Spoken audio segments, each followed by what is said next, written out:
What would be the worst way to die? I suspect it would be terrible to die in a way no one had ever died before, to be a lonely pioneer. Your death would be made fun of. Who's ever heard of dying like that? How they'd laugh at you. But what if everything about your rare, lonely death was not silly, but in fact a horror? I'm Doughty, and today we bring you the Boston Molasses Flood. Boston's North End, 1919. The Great War was over, but for now munitions were still in demand, especially dynamite and smokeless powder, which were made from industrial alcohol, which was made from molasses, a thick, dark syrup made from sugarcane. Furthermore, with Prohibition around the corner, there was a rush to distill as much alcohol from molasses as possible in order to get ahead of the alcohol ban and ship mass quantities to shops and saloons. All of this to say, at this period, molasses was big business. During this time, the U.S. Industrial Alcohol Company, or USIA, was the largest company processing molasses in America. This is the perfect time to tell you about this video's sponsor, the U.S. Industrial Alcohol Company, processor and distributor of the viral molasses. I've never tried molasses, but it's supposed to have incredible benefits. I'm gonna pour some out for you right now, but wait, why am I so nervous? No, but tell me why it's giving gelatinous. Okay, here we go. Oh, why is it so slow? Incredible. Molasses girlies. Is it normal to imagine that the molasses is clogging your nose and mouth and you fight to free yourself, but the fighting only makes it worse and the molasses subsumes you and you're trapped forever like a mosquito in amber? Use my code at checkout. To avoid having to pay a third party in South Boston for storage, USIA hastily erected one of the largest molasses tanks in America, right in Boston's North End. When I say hastily erected, what I mean is they were cutting corners. The steel they used to build the tank was brittle, made with too little manganese, and was about 50% too thin. They also didn't use enough rivets to put the darn thing together. If you've ever built an IKEA table, you know, you need all the screws. It came time to do a water test on the new tank. The plan was to fill the tank up with water to see if it could actually hold the millions of gallons of molasses they had planned for it. Arthur Gell, he was the construction mastermind and the treasurer for USIA.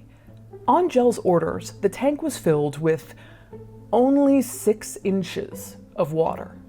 In Gell's defense, filling it all the way would take way too long. I think we can all sympathize. Also, at the time of the tank's build, the delivery of the sweet, sweet molasses was only days away. So sure, yes, they rushed the safety check. But at least this massive tank was out in the middle of nowhere. It wasn't? No, USIA strategically put this giant, janky tank right in Boston's North End. Sure, it was near the harbor, which was a good strategic place for a molasses tank, but it was also in the poorest neighborhood in Boston at the time. The neighborhood was working class. The North End was home to Irish, Jewish, and largely Italian immigrant families. Marginalized and discriminated against, the people of the North End had no power to stop Big Molasses from moving in and putting a large, leaky molasses tank in the middle of their neighborhood. The tank was put in place December of 1915. To add another layer to the comically sinister and dastardly, Arthur Gell would later say in court that the tank was never inspected by any architect or engineer or any person familiar with steel construction. The enormous molasses tank was making noises that Isaac Gonzalez didn't like the sound of. Gonzalez had come to Boston in 1910 as an immigrant from Puerto Rico. He took his position at the molasses tank very seriously and hadn't hesitated to tell his supervisors that the tank didn't seem right. It rumbled, it vibrated, it groaned. Isaac showed Arthur Gell, the man in charge, rusted shards of metal that had come off the tank. And Gell literally said, "I don't know what you want me to do." They didn't know that the North End molasses tank was a ticking time bomb. Molasses facts. When cold molasses meets warm or hot molasses, like, say, molasses being delivered off a boat from a warmer climate, the two molasses create fermentation, which create carbon dioxide gas. That gas built up, pressing against what was already a weak and damaged storage tank. On January 13th, 1919, the North End tank received a delivery of 600,000 gallons of warm molasses from the Cuba Distilling Company. The new warm molasses filled the tank up to 2.3 million gallons, near capacity. Not only was the new molasses from a warmer climate, but the temperatures in Boston were supposed to drop to 2 degrees Fahrenheit by that evening. It was a mix that would deliver the tank's final death knell. But USIA had their precious molasses, and no shaking, shuddering North End tank was going to stop them. Until it did. At approximately 12:30 p.m. on January 15, 1919, when children and workers were home for lunch, there was an explosion. Policeman Frank McManus was at a call box on Commercial Street. Was that gunfire? A dying animal? What was that ungodly sound? The tank shattered. Rivets shot outward like bullets. Twisted metal flew through the air like shrapnel. There was so much molasses, it momentarily blocked out the daylight. In seconds, McManus's report to headquarters went from humdrum to frantic. What the Boston Globe called a tidal wave of death and destruction had descended upon Boston. McManus cried, "Send all available rescue vehicles and personnel immediately. There's a wave of molasses coming down Commercial Street." McManus was not exaggerating. When the tank exploded and sent 2.3 million gallons of molasses crashing down Commercial Street, it unleashed a wall of molasses that was 25 feet high, 160 feet wide, and moved as fast as 35 miles per hour. People in its path described it as an unstoppable black wave that was impossible to escape. By the time you realized it was upon you, it was too late. It only took 5 minutes for the entire waterfront and neighborhoods to be pulverized. Two 10-year-olds, Maria and Pasquale, were gathering firewood around the base of the molasses tank on their way home from school for lunch. They weren't supposed to gather firewood from around the tank, but usually the worst that would happen is they'd be scolded by some employees. That afternoon, Maria and Pasquale were among the first caught in the wave. Maria drowned, and Pasquale was killed when a railroad car caught in the flood struck him. Pasquale's father, Giuseppe, a blacksmith, had been watching his son from the second-floor kitchen window and watched him get swept away. At least 6 buildings were destroyed in the molasses surge. The nearby Cloherty house. "The building seemed to fly in the air," said a neighbor. The house then slammed into the supports of the Boston Elevated Railway between Battery Street Station and North Station. Now there was a brand new emergency. The railway supports buckled, sending the truss and track tumbling down to the streets below. Brakeman Royal Albert Lehman was making his usual run from South Station to North Station when the house hit the track supports.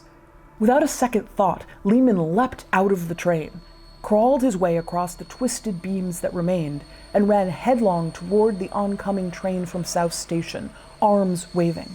He was able to stop the train and save many more people from plummeting to a horrendous death. Martin Cloherty was bogged down in molasses. He told the Globe, "I awoke in several feet of molasses. It didn't dawn on me that it was molasses I was in." Sadly, his mother Bridget died when the roof collapsed, crushing her chest. Martin's 2 siblings, Stephen and Teresa, were also thrown from the house but survived. But Stephen, already living with an intellectual disability, died in a psychiatric hospital in December of that year. Stephen suffered such trauma from the flood that his death is counted as a casualty of the disaster. In interviews, police spoke of both humans and animals thrashing about in the molasses, and you couldn't really tell if it was a human or animal, just something living. Thrashing was a bad idea as it only caused more injury. Molasses is 1.5 times denser than water. Molasses is considered a non-Newtonian liquid like ketchup or quicksand, or that stuff you made in elementary school that was a mix of cornstarch and water. It was the worst of all worlds. Liquid enough to flow through the town like a flood, but impossible to swim, with the capability of pummeling its surroundings. The dark, viscous liquid grabbed everything in its path. If you weren't crushed, you drowned, slowly. Unlike drowning in water, which is objectively terrifying, drowning in molasses is like a cross between claustrophobia and aquaphobia. The thick liquid relentlessly fills your ears, your mouth, your nose. It's like drowning in Nickelodeon gack. Even if you were able to survive the initial crushing wave of molasses, if it overcame you, or somehow you were trapped beneath the rubble of a collapsed building in a puddle of the stuff, the weight and stickiness of the liquid could exhaust you, eventually pulling you down and covering your mouth, nose, and throat. Try to wipe it off with your hands and you just spread it around, making it worse. And as the temperature dropped through the afternoon, the molasses congealed, making it even harder to escape. If you had a hard time with Artex in the Neverending Story, you're not gonna like what came next. Artex, please. A firehouse near the Boston Harbor, Engine Company 31, was ripped from its foundation, nearly falling into the harbor. When firefighter Bill Connor came to, he was trapped under the debris of the second floor. He looked around and realized that the wreckage of the floor was being held up by a billiard table, the only thing making it possible for himself and his colleague Nat Bowering to keep breathing in a small pocket of space and air. But there was molasses everywhere, and it was rising. It was now up to the men's chins.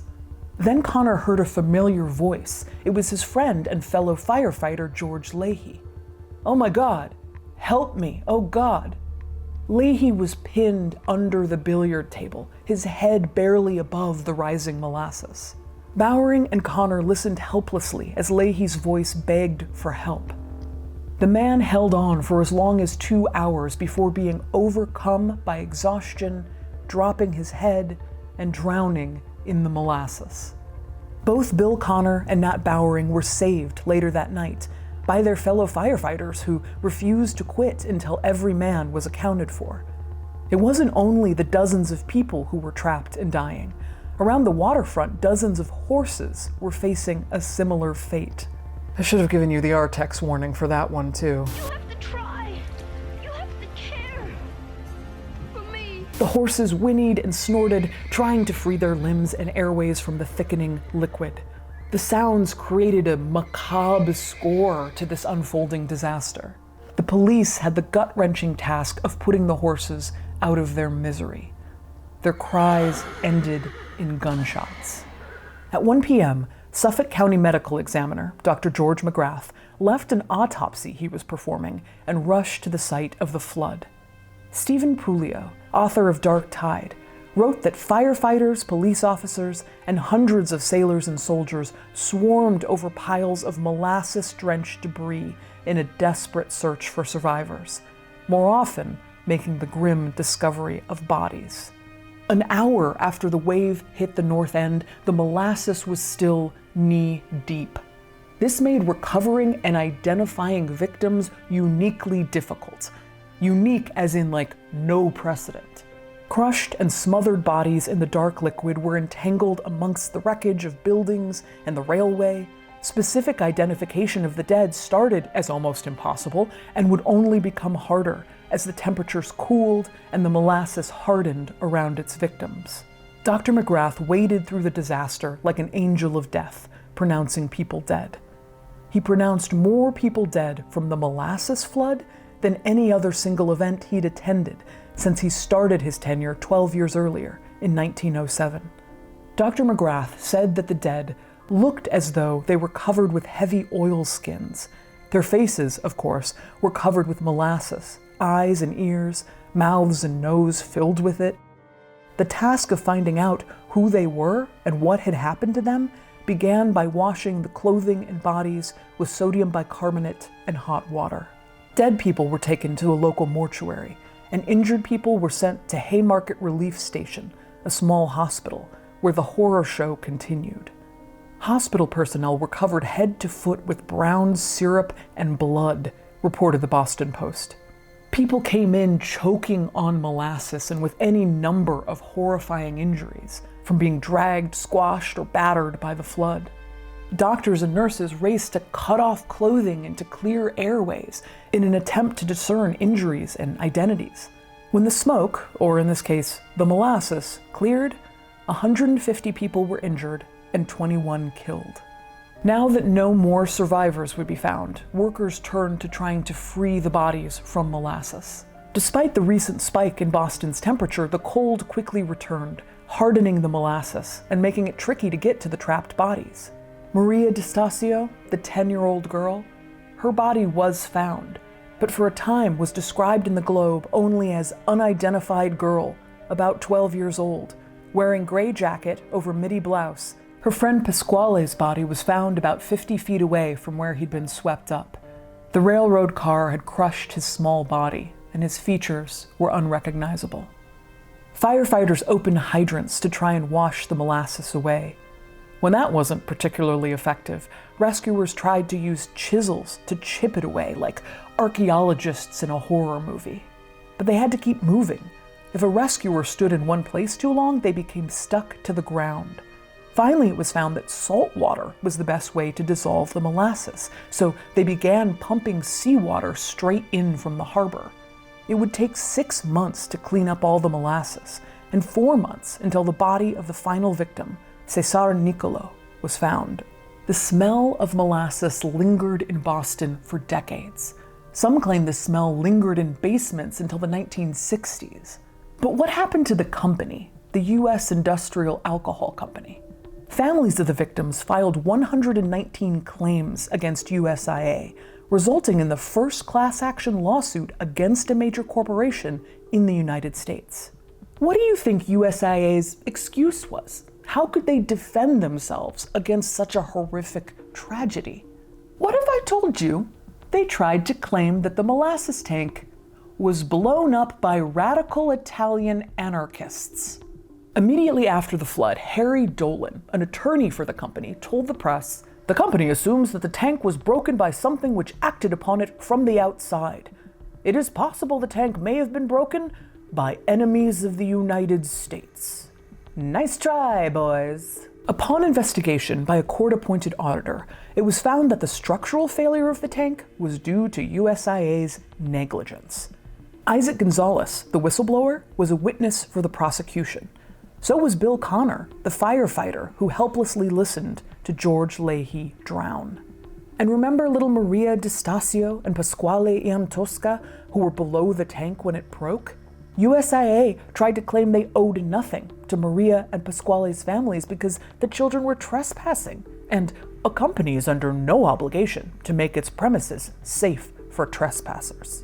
Again, nice try. Ultimately, USIA paid $628,000 in damages to the families of the disaster. That's about $10.5 million in today's money. Furthermore, out of the molasses flood came stricter building codes. After the flood, Boston required engineers to sign off on any new structures being built.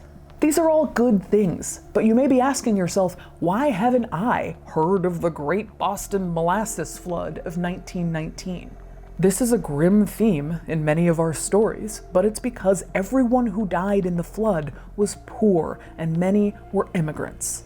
No prominent Bostonian was killed in the flood, and if you did manage to survive, you just had to go right back to work. So while the victims may not be household names, for those of us who appreciate safely engineered structures, we very much appreciate their legacy. If you're interested in more stories about horrible industrial accidents of a bygone era, may I recommend our documentary on the building of the Brooklyn Bridge, which is available 100% free on Patreon. 2 words: decompression sickness. Like molasses flood, another rare but horrifying fate.